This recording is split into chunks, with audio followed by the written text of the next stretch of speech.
Hi guys, परत पुढच्या व्हिडिओमध्ये आलेलो आहोत आपण. Now we are going to run towards deferred revenue expenditure. And expenditure which is basically revenue in nature but benefit of which is not exhausted within 1 year is called as deferred revenue expenditure. Such expenditure is written off over number of years. Such return of amount is shown as to the debit side of profit and loss account and unwritten amount is shown on the asset side of balance sheet. Deferred revenue expenditure. डेफर्डचा अर्थ लेकरांनो थोडासा समजून घ्या. Over a fixed period of time. टाटावाल्यांनी टाटा टिगोरची गाडी develop केली. थोडं सिंपल उदाहरण घेऊयात लेकरांनो आपण. टाटाचा पेटेंट त्यांनी एका ठिकाणी रजिस्टर्ड केलेला आहे पेटेंटच्या कायद्याखाली. ते टाटाचं एक प्रकारचं गुडविल आहे मित्रांनो. म्हणजे टाटाचं नाव म्हटलं की लोक ती गाडी एकदम स्टँडर्ड स्टर्डी हेवी राहील असं म्हणते आणि टाटाची गाडी घ्यायला लोक प्रेफर करते. मग ही टाटा टिगोरची जी गाडी ज्या कोणी टाटाच्या कंपनीनं तयार केलेली आहे त्याचं एक पेटेंट रजिस्टर झालं आहे. त्या पेटेंट रजिस्टर्ड करायला XYZ लाखो करोडो रुपयांचा खर्च आला आहे. त्याचं ॲडव्हर्टाइजमेंट कॅम्पेन करायला थ्रू आउट इंडिया करोडो रुपयाचा खर्च आला आहे. मग हा जो करोडो रुपयाचा खर्च कंपनीनं ही गाडी डेव्हलप करून विकायला केलेला आहे तो खर्च काही एकाच दिवसात कंपनीला त्या खर्चाचा परतावा मिळणार नाही. ती गाडी 15 वर्ष 20 वर्ष मार्केटमध्ये विकल्या जाईल आणि मग त्याच्यापासून कंपनीला परतावा मिळणं चालू होईल. म्हणजे कंपनीनं आज 20 करोड रुपयाची वन टाईम गुंतवणूक केली, पण त्या वन टाईम गुंतवणुकीचे जे बेनिफिट्स आहेत, फायदे आहेत, लाभ आहेत, त्याचा मिळणारा आपल्याला होणारा कंपनीला होणारा जो फायदा आहे तो एका नंबर ऑफ पिरियड्समध्ये जाणार आहे. It may be in years, more than 10 years, more than 20 years. मग अशा केसेसमध्ये अकाउंटन्सी याला थोडंसं अजून पुढं डिस्क्राईब करते डेफर्ड रेव्हेन्यू एक्सपेंडिचर. आता याला डेफर्डच का म्हणायचं विद्यार्थी मित्रांनो ते आपण येणाऱ्या चॅप्टरमध्ये बघू. कारण जसं जसं तुम्ही final accounts, basic concept, trading profit and loss account, expenses हे जेव्हा तुम्ही बघत जासाल तेव्हा तुम्हाला हे कन्सेप्ट समजत जातील. फायनल अकाउंटमध्ये जोपर्यंत तुम्ही जासाल तोपर्यंत तुमच्या या सगळ्या कन्सेप्ट क्लिअर होतील. Deferred revenue expenditure is generally written over in a fixed period of time and the written off amount is debited to the profit and loss account and unwritten off or balance remaining amount is shown on the asset side of the balance sheet. म्हणजे defer revenue एक्सपेंडिचरमध्ये समजा तुमचं 1 कोटी रुपयाचं expenditure झालं आणि त्याचा फायदा तुम्हाला 20 वर्षात होणार आहे तर प्रत्येक वर्षी तुम्हाला 20 लाख किंवा 10 लाख रुपये ते राईट ऑफ करायचे. त्याचे 10 लाख रुपये ते P&Lच्या डेबिटला जातील. पहिल्या वर्षी 10 लाख त्याच्यात गेले की उरलेले 90 लाख रुपये बॅलन्स शीटच्या ॲसेट साईडला जातील. हे डेफर्ड रेव्हेन्यू एक्सपेंडिचर आहे विद्यार्थ्यांनो. नंतर आपण बोलूयात थोडं कॅश अँड ट्रेड डिस्काउंट विद्यार्थी मित्रांनो. आता trade discount it is a discount or it is an allowance given on catalog price or list price of goods. This discount is allowed at the time of purchase of sale of goods.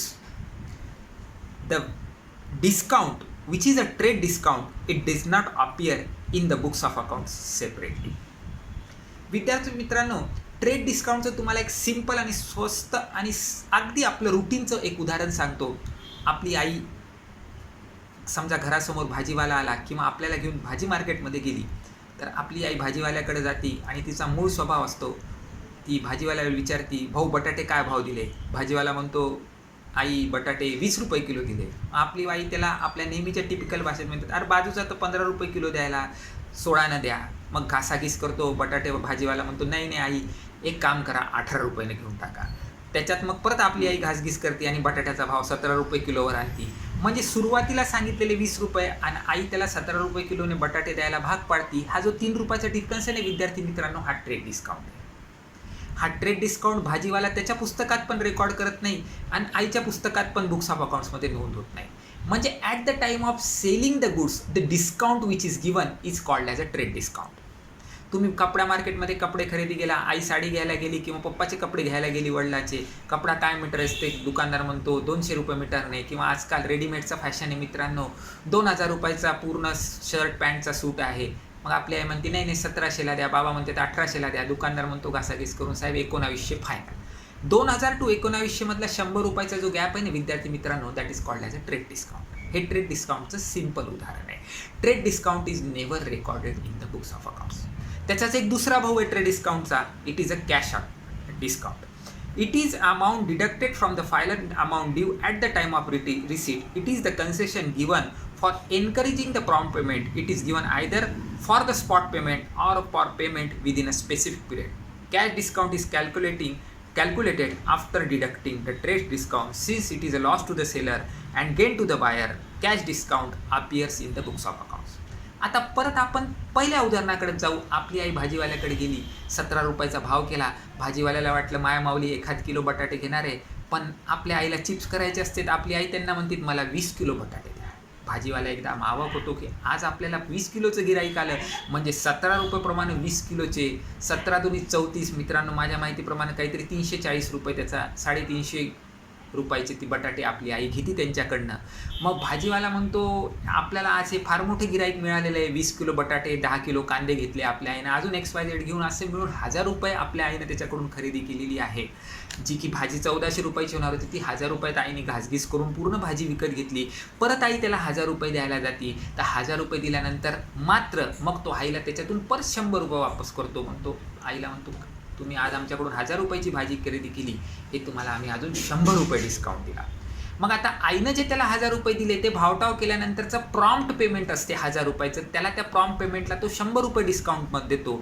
That is a cash discount. मित्रांनो, यालाच त्यांनी सांगितलेलं आहे अ discount given either on the spot payment or after a payment made within a specific period, that is a cash discount.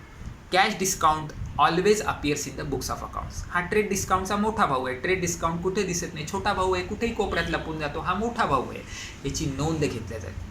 याचं एक simple मोठं उदाहरण घेऊ. आपण एखादी मारुतीची गाडी किंवा कोणत्याही कंपनीची गाडी खरेदी करायला गेलो, गाडीची किंमत आपल्याला 4.5 लाख रुपये सांगितल्या जाते.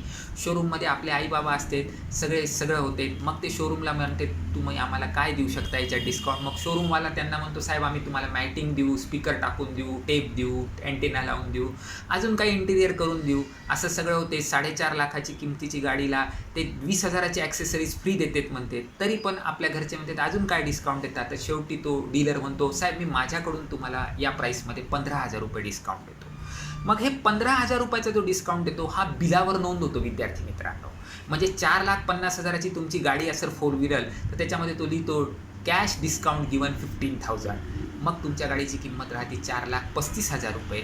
So this 15,000 cash discount. इथं प्रॉम्प्ट पेमेंट असते. तुम्ही गाडीवाल्याला म्हणत नाही काही साहेब 4.5 लाख मी उद्या देतो, घरी जाऊन गाडी आज घेऊन जातो. तो पहिले पैसे घेतो, मग गाडीची डिलिव्हरी देतो तुम्हाला. So the discount which is recorded at the time of the spot payment or after a specific period of time for the purpose of prompt payment is called as a cash discount. आपण पाहिलं आतापर्यंत trade discount, cash discount आणि deferred revenue expenditure. आपण आता पुढच्या concept पुढे वळूया.